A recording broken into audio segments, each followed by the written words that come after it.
चलिए, welcome to daily current affairs. 24 जनवरी 2023 के कुछ करंट अफेयर क्वेश्चन है, आइए देखते हैं।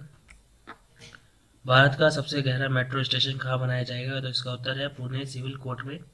भारत का सबसे गहरा मेट्रो स्टेशन महत्वाकांक्षी पुणे मेट्रो परियोजना का हिस्सा होगा। यह स्टेशन पिंपरी चिंचवाड़ से स्वारगेट 16 किलोमीटर और बनास रामबाड़ी से 17 किलोमीटर मार्गों के लिए इंटरचेंज स्टेशन होगा। इस स्टेशन का निर्माण 33.1 मीटर अथवा 108.59 फीट गहराई पर किया जाएगा। इसका निर्माण इसके लिए किया जाएगा कि इसे दिन के समय में भी इसे प्राकृतिक रोशनी मिले। यह पुणे महानगर परिवहन महामंडल लिमिटेड बस स्टॉप से जुड़ा होगा और इसमें 5 एंट्री होगी। स्टेशन 11 एकड़ में फैला होगा और इसमें तीसरे मेट्रो रूट सिविल कोर्ट से हिंजेवाड़ी को जोड़ने वाला इसको भी होगा। और इस स्टेशन का डिजाइन ग्रीन मानदंड और Indian green building council ranking का पालन करेगा।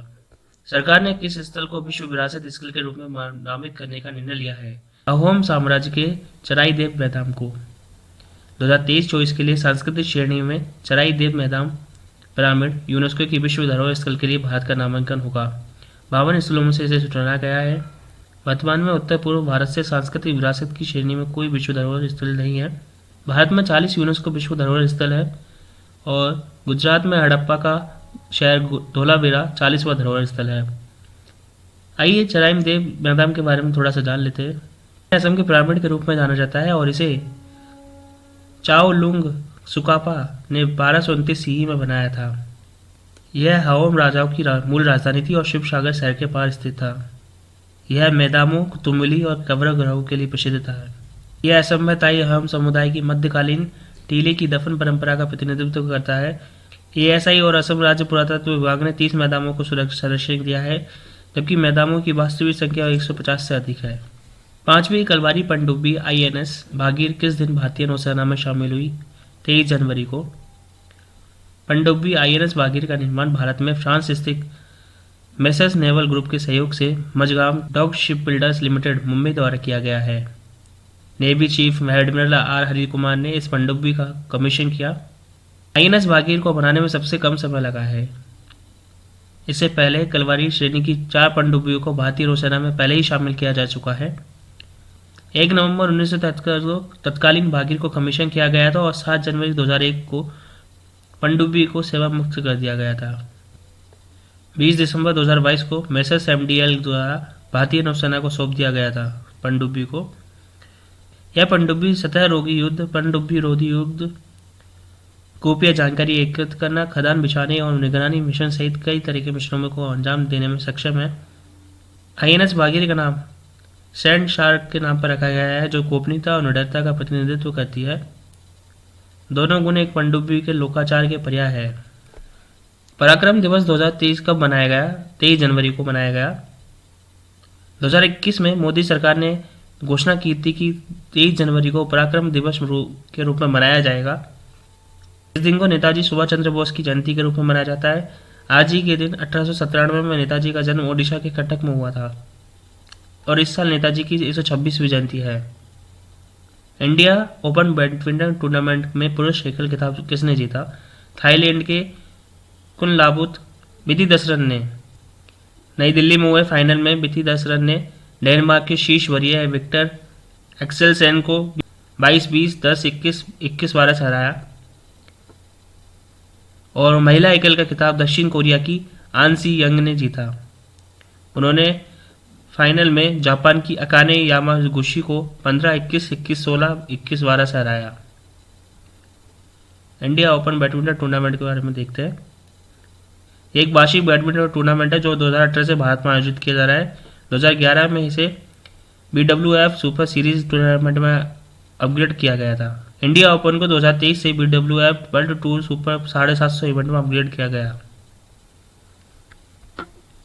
पीएम मोदी ने अंडमान और निकोबार द्वीप समूह के कितने द्वीपों का नाम परमवीर चक्र विजेताओं के नाम पर रखा? तो 21 द्वीपों का। 23 जनवरी को नेताजी सुभाष चंद्र बोस की जयंती के अवसर पर नामांकन किया गया। अंडमान और निकोबार द्वीप समूह के सबसे बड़े द्वीप का नाम पहले परमवीर चक्र विजेता के नाम पर रखा गया है। इसी प्रकार अन्य द्वीपों का नाम उनके आकार के अनुसार रखा गया है। नामित परमवीर चक्र विजेताओं के नाम में मेजर सोमनाथ शर्मा, नायक जादूनाथ सिंह, कंपनी हवलदार मेजर पीरू सिंह, लांस नायक अल्बर्ट रेखा, मेजर रामस्वामी परमेश्वरन, कैप्टन विक्रम बत्रा और लेफ्टिनेंट मनोज कुमार पांडे शामिल है। कार्यक्रम के दौरान पीएम ने नेताजी सुभाष चंद्र बोस द्वीप पर बनने वाले नेताजी राष्ट्रीय स्मारक के मॉडल का भी उद्घाटन किया। 2018 में अंडमान और निकोबार द्वीप समूह और नेताजी सुभाष चंद्र बोस के ऐतिहासिक महत्व की स्मृति में रोज द्वीप को नेताजी सुभाष चंद्र बोस द्वीप के रूप में नामित किया गया था। इसी तरह नील द्वीप का नाम बदलकर शहीद द्वीप और हैवलॉक द्वीप का नाम बदलकर स्वराज द्वीप रख दिया गया है। भारत निर्वाचन आयोग (ECI) ने किस दिन नई दिल्ली में प्रौद्योगिकी का उपयोग और चुनाव निष्ठा पर दूसरे अंतर्राष्ट्रीय सम्मेलन की मेजबानी की? 23 जनवरी 2023। मुख्य चुनाव आयुक्त राजीव कुमार ने 2 दिवसीय अंतर्राष्ट्रीय सम्मेलन का उद्घाटन किया। ECI 23-24 जनवरी 2023 को सम्मेलन की मेजबानी कर रहा है। भारत के चुनाव आयुक्त अनूप चंद्र पांडे समापन सत्र की अध्यक्षता करेंगे। Angola, Argentina, Australia, Croatia, Indonesia, Mauritius, Nepal, Philippines और सूरीनाम सहित 17 देशों के लगभग 43 प्रतिभागी सम्मेलन में शामिल हो गए। ECI चुनाव अखंडता पर समूह कोहाट का नेतृत्व कर रहा है और कोहाट की स्थापना दिसंबर 2021 में आयोजित लोकतंत्र के लिए शिखर सम्मेलन के बाद में की गई थी। कोहाट का पहला अंतर्राष्ट्रीय सम्मेलन 31 अक्टूबर से 1 नवंबर 2022 को नई दिल्ली में आयोजित किया गया था। यह चुनाव प्रबंधन निकायों की भूमिका, रूपरेखा और क्षमता विषय पर आयोजित किया गया था। पहले अंतर्राष्ट्रीय सम्मेलन में 11 देशों के चुनाव प्रबंधन निकायों के लगभग 50 प्रतिनिधियों ने भाग लिया था। अब आइए थोड़ा लोकतंत्र के शिखर सम्मेलन के बारे में देखते हैं। यह अमेरिकी राष्ट्रपति की एक पहल थी। दिसंबर 21 में इसकी मेजबानी की गई थी। लोकतंत्र के लिए दूसरा शिखर सम्मेलन 29 से 30 मार्च 2023 को आयोजित किया जाएगा। इसकी सह मेजबानी कोस्टा रिका, कोरिया गणराज्य, नीदरलैंड, जाम्बिया और अमेरिका की सरकारों द्वारा की जाएगी। भारतीय नौसेना ने कहां पर भारतीय सेना और भारतीय वायुसेना के साथ एक सैन्य अभ्यास किया है? तो आंध्र प्रदेश में काकीनाडा के पास। यह 6 दिवसीय मेगा सैन्य अभ्यास था जो 17 से 22 जनवरी तक आयोजित किया गया था। यह सबसे बड़ा द्विवार्षिक त्रिसेवा उभयचर अभ्यास एमफेक्स 2023 का। भारतीय सेना से बड़ी संख्या में सैनिकों, भारतीय नौसेना के उभयचर युद्धपोतों और भारतीय वायुसेना के विमानों ने संयुक्त अभ्यास में भाग लिया था। तीनों सेवाओं के बीच उच्च स्तर की तैयारी और समन्वय का प्रदर्शन करने वाले सभी डोमेन में जटिल गतिविधियां एमपेक्स 2023 का हिस्सा थी। एमपेक्स 21 का आयोजन 21 से 25 जनवरी 2021 के दौरान अंडमान और निकोबार द्वीप समूह में किया गया था। न्यूजीलैंड के प्रधानमंत्री के रूप में जेसिंडा आर्डर्न की जगह कौन लेंगे? Chris Hipkins. जेसिका आर्डर्न के इस्तीफे के बाद क्रिस हिपकिंस न्यूजीलैंड के नए प्रधानमंत्री बनेंगे। वह वर्तमान में पुलिस, शिक्षा और सार्वजनिक सेवा के मंत्री हैं। 2008 में रेमू टाका के प्रतिनिधि के रूप में क्रिस हिपकिंस संसद के सदस्य बने थे। न्यूजीलैंड की सरकार वेस्टमिंस्टर प्रणाली पर आधारित है। यह संवैधानिक राजतंत्र है। इसकी 3 अलग अलग शाखाएं होती है: विधानमंडल, संसद, कार्यपालिका, निर्वाचित सरकार और न्यायपालिका, न्यायाधीश और न्यायालय। न्यूजीलैंड के प्रधानमंत्री को गवर्नर जनरल द्वारा नियुक्त किया जाता है और न्यूजीलैंड के प्रधानमंत्री सरकार का नेतृत्व करते हैं और मंत्रियों की नियुक्ति और बर्खास्तगी पर सलाह देते हैं।